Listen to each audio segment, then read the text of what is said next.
How to do: start a stubborn lawnmower.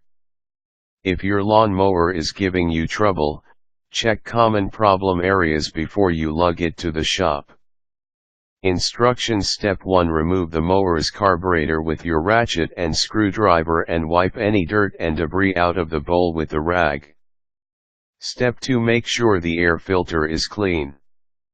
Take it out and, if it is dirty and oily, replace it with a new filter.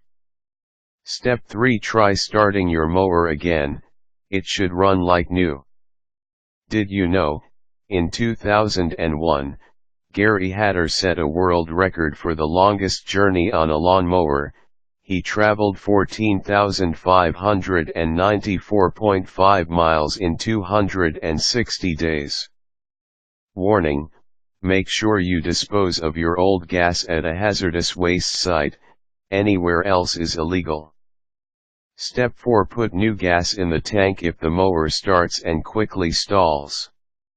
Note that if gas sits for a long period, it can go bad.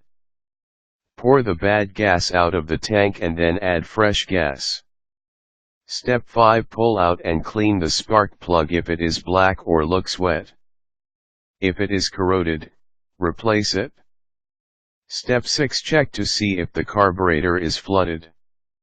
Set the mower on a flat surface and wait 15 minutes for the gas to evaporate.